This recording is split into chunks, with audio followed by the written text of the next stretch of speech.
Everyone who has ever watched a narcissist leave for someone else has asked the same question.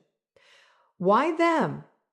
The answer reveals something about how narcissists actually choose people that most people spend years trying to understand, and almost no one is told directly. There is a process happening beneath the surface of every relationship a narcissist enters, beneath the apparent chemistry, beneath the idealization, beneath the specific warmth and focused attention that characterizes the early phase of every connection they form, that most people never identify as a process at all while they are inside it.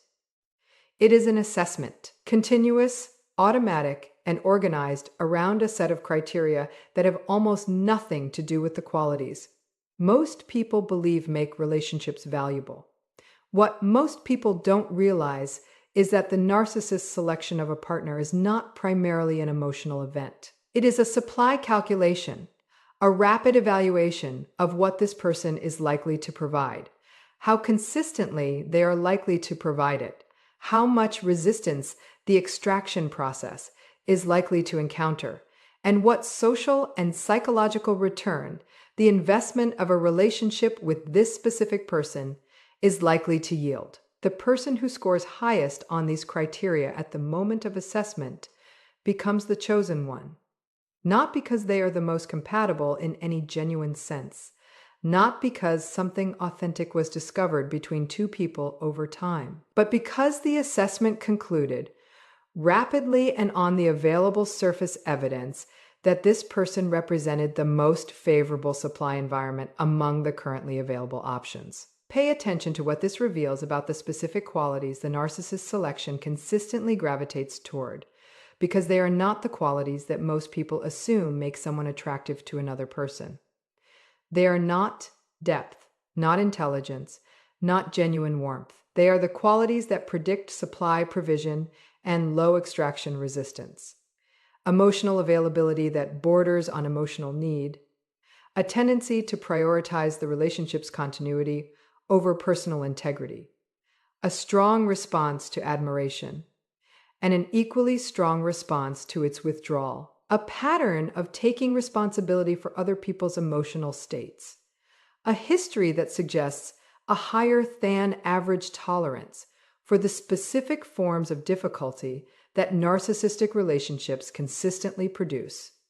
These qualities are not obvious. They do not present as vulnerabilities from the outside. They often present as the specific forms of warmth, empathy, and relational commitment that most people experience as genuinely attractive. The hidden reason the narcissist assessment identifies them as supply predictors is that they are the same qualities that inside a dynamic organized around extraction produce the most reliable output. This is where the upgrade illusion reveals its function. Because when a narcissist leaves one partner for another, the language they use and the framing they apply is almost universally one of improvement. The new person is presented as a better match, a more exciting connection, someone who understands them in ways the previous partner never did. Most people miss this warning sign because the upgrade narrative is so comprehensively presented that it is difficult not to receive it at face value. The new partner is visibly exciting. The narcissist's behavior during the early phase of the new relationship has the specific energy of someone who has found something remarkable. The hidden reason this presentation is misleading is not that the excitement is performed in the early phases of any new narcissistic idealization. The excitement has a genuine quality, produced by the specific novelty stimulation that a new supply source provides. The deception is in what the excitement is about. It is not about the person, it is about the freshness of the supply environment, the unconditioned responsiveness, the unmanaged emotional reactions, the specific vitality of an attachment system that hasn't yet learned what the relationship will require of it. This is where the compliance premium reveals the most specific and most consistently overlooked dimension of narcissistic partner selection. Because the quality that the narcissist assessment weights most heavily above intelligence, above appearance, above any of the obvious surface criteria, that most people focus on when trying to understand who a narcissist chooses is the specific quality of compliance. Not compliance in any obvious or performed sense. Not the compliance of someone who has already been conditioned to yield, but the specific, initially invisible compliance that is predicted by a person's attachment patterns, their history of prioritizing connection over self-advocacy, their tendency to absorb relational difficulty rather than name it, and their particular susceptibility to the guilt and responsibility. Induction tactics that the narcissist control strategy depends on. These qualities cannot be assessed from a single interaction, but they are communicated through behavioral patterns that early interactions reveal to the narcissist's sensitive reading of exploitability, in how the person responds to the first minor test of their boundaries, in how they manage the first moment of relational tension, in how they receive the first instance of the narcissist's behavior that should have prompted a clearer response than it produced. This is where the idealization trap for the new partner reveals its cruelty, because the person chosen enters the relationship in the most psychologically vulnerable position available. They are the current object of the narcissist's full idealization, which means they are receiving an experience of being seen, chosen, and valued with an intensity that most relationships never approach. And that experience, however genuinely it is felt in its reception, is happening within a framework whose next phase has already been determined by the structural requirements of the narcissist supply cycle. The idealization will end, not because of anything the new partner does or fails to do, but because idealization in the narcissist's relational economy was never a stable state.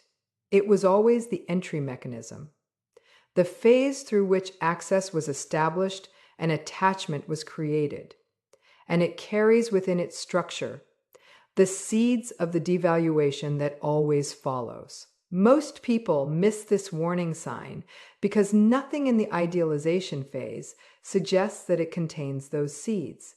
The warmth is real, the attention is real, the specific quality of being the most important person in someone's world is experienced with a vividness that creates an attachment strong enough to persist well into the devaluation phase, which is, of course, precisely what the idealization was designed to create. There is a moment in every relationship a narcissist chooses that arrives with such predictable consistency across such a variety of partners and circumstances that its timing and its triggers reveal something about the narcissist's relational structure that no individual instance could expose as clearly as the pattern across all instances. It is the moment the supply ceiling is reached.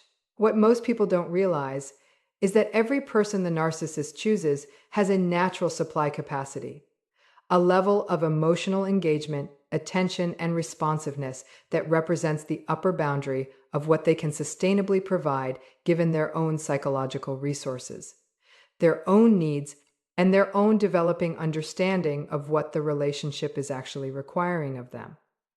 This ceiling is not a personal failure.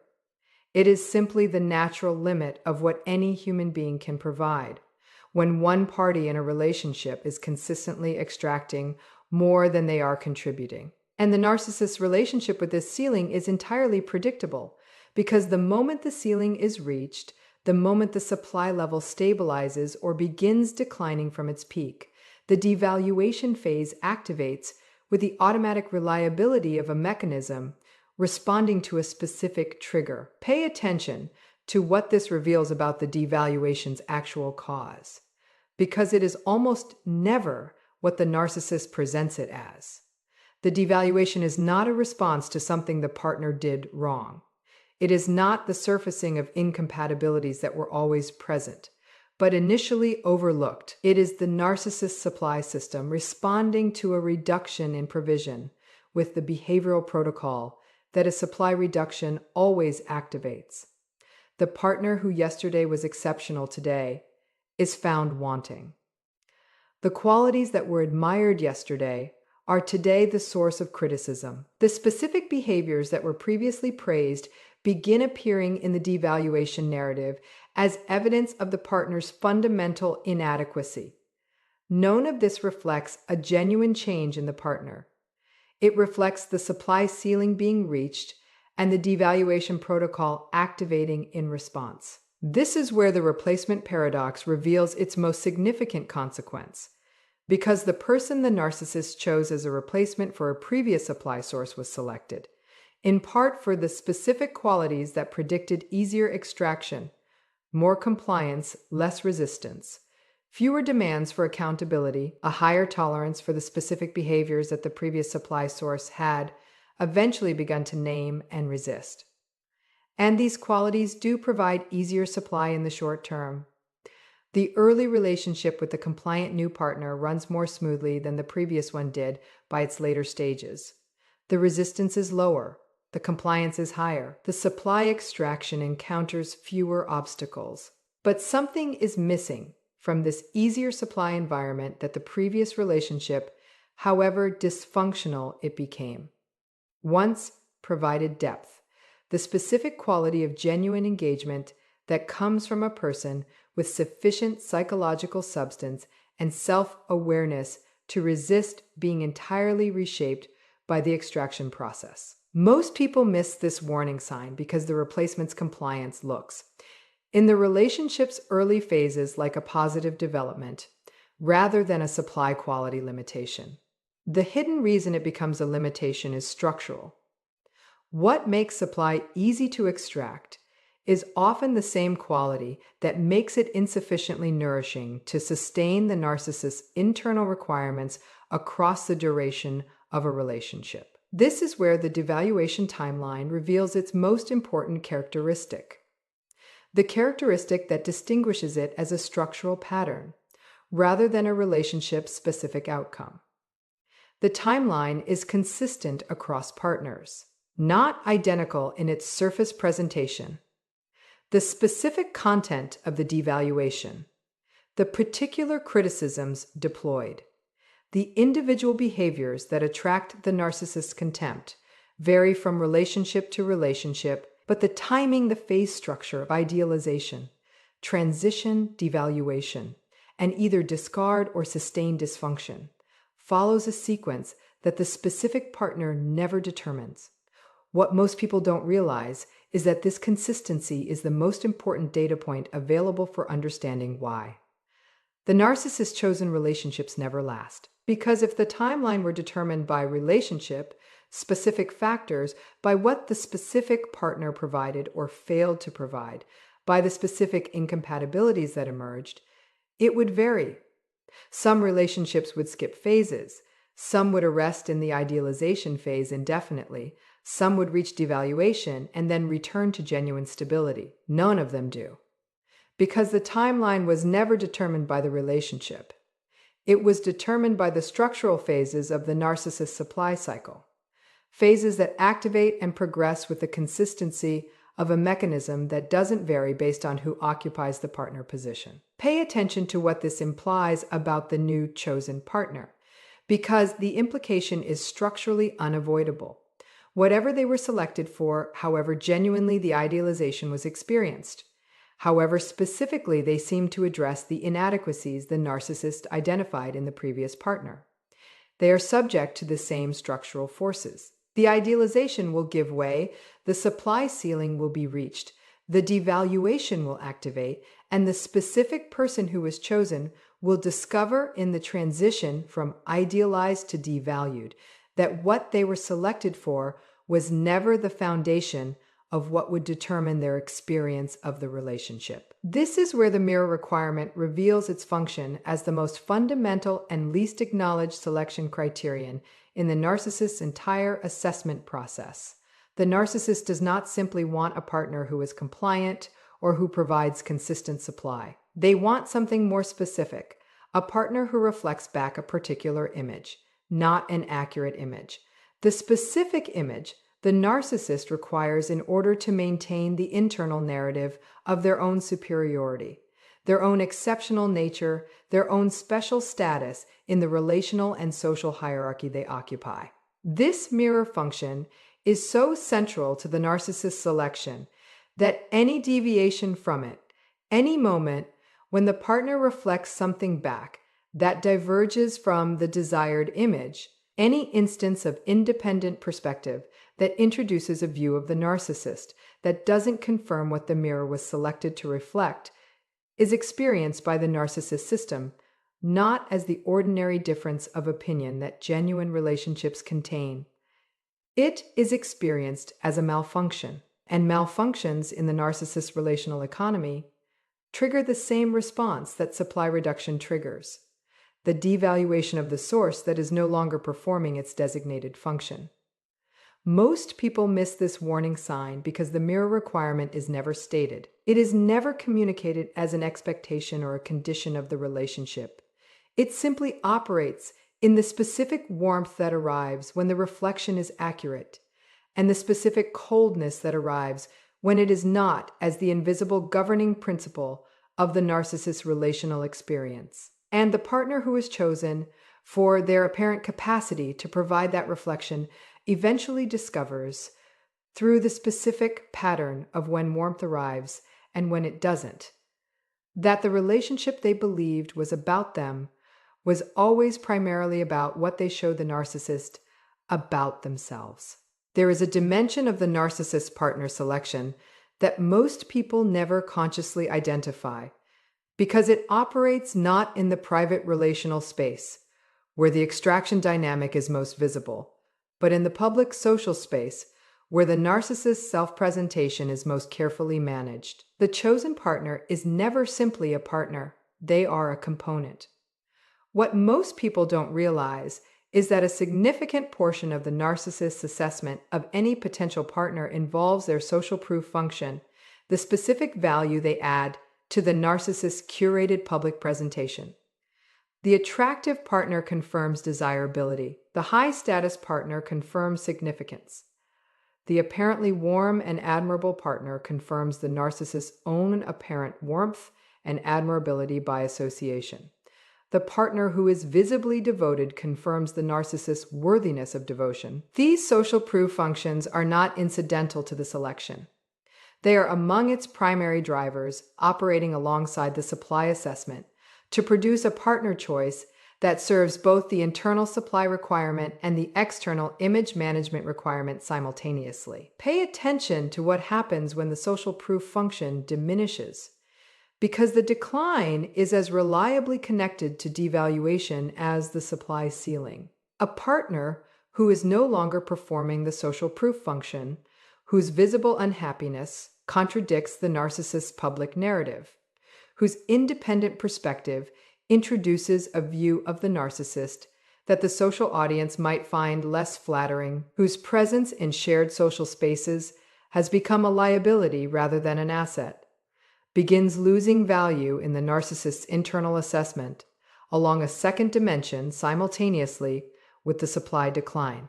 Most people miss this warning sign because they experience the relationship's deterioration as the product of specific conflicts, specific failures, specific moments where things went wrong between two people.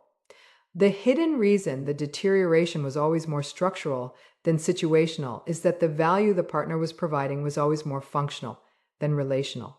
And functional value, unlike genuine relational value, is permanently subject to reassessment whenever the function begins underperforming. This is where the pattern's inevitability reveals itself as not simply a psychological observation, but a structural conclusion. The reason the narcissist's chosen relationships never last in any genuinely fulfilling sense is not that the narcissist keeps choosing the wrong people. It is that the selection criteria themselves, the supply assessment, the compliance premium, the mirror requirement, the social proof function, are organized around a set of relational objectives that genuine, sustained partnership can never fulfill. Genuine partnership requires the recognition of the other person as an autonomous individual whose needs, perspectives, and interior life carry equal weight to one's own. The narcissist selection criteria are organized around the precise opposite, around the identification of a person whose needs, perspectives, and interior life can be managed, minimized, or redirected in the service of the narcissist's supply requirements. Every relationship built on this foundation encounters the same structural limit, not because of who was chosen, but because of what the choosing was for. When you examine the complete architecture of who narcissists end up choosing and why it never lasts, the supply-based selection criteria that assessed exploitability over compatibility, the upgrade illusion that presented supply optimization as romantic advancement, the compliance premium that overweighted low-resistance qualities at the cost of depth, the idealization trap that created powerful attachment within a framework already moving toward devaluation,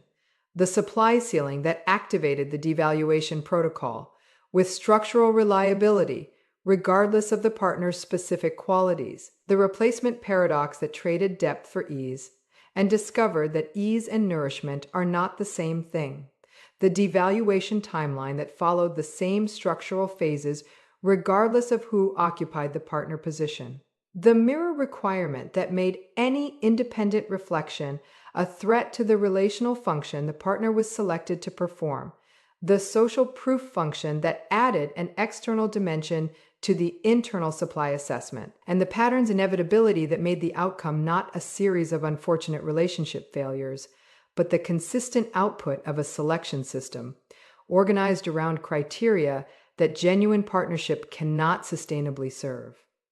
What becomes visible is something that the individual relationships examined in isolation almost never reveal. The pattern was never about the partners. The framework within which the choosing occurred was never personal at all.